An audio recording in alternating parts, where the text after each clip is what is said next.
Alors, Septembre en Or, c'est un événement qui nous permet de parler de la cancérologie pédiatrique et de tout ce qu'il y a autour, mais qui nous permet aussi de parler du futur.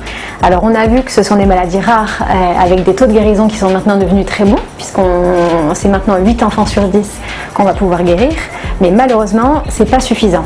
Et c'est là qu'on peut se dire qu'on pourrait guérir plus avec moins de séquelles possibles. Et c'est là-dedans que la recherche prend tout son sens, puisque c'est avec elle qu'on va pouvoir trouver des nouveaux médicaments qui sont étudiés correctement en termes de sécurité, de fiabilité, de dosage, etc.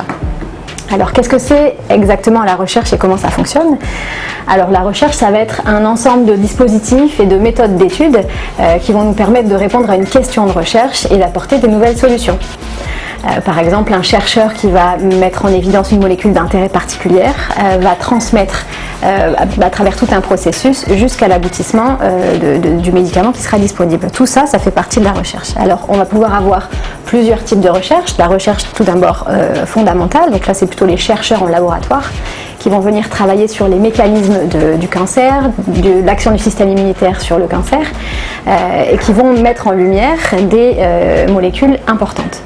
Et on va avoir d'un autre côté ce qu'on appelle la recherche plus clinique, où là les molécules d'intérêt vont passer parmi toute une procédure qu'on appelle des essais thérapeutiques pour aboutir au médicament final utilisable.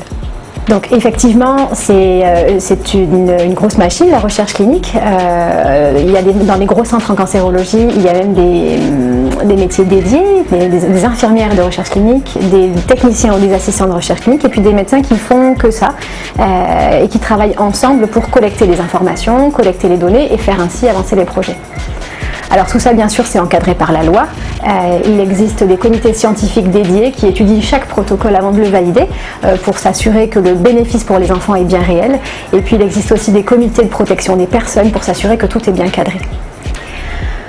Alors ce qu'il faut savoir, c'est que ça fait longtemps qu'on fait de la recherche et c'est grâce à ces recherches antérieures que maintenant on arrive à avoir des aussi bons taux de guérison. Donc c'est pour ça que c'est très important de continuer pour que les enfants du futur puissent bénéficier de nos recherches actuelles. Donc c'est très très important de sensibiliser tout le monde que la recherche en cancérologie pédiatrique, c'est du quotidien et c'est pour tous les jours, pour le futur.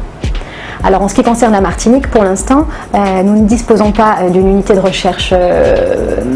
Les patients sont traités dans les protocoles standards, mais nous espérons qu'avec le projet de traitement d'un centre caribéen de traitement des cancers de l'enfant, on puisse nous aussi inclure des enfants dans les protocoles locaux, nationaux, voire internationaux, pour que nous aussi on puisse apporter notre pierre à l'édifice.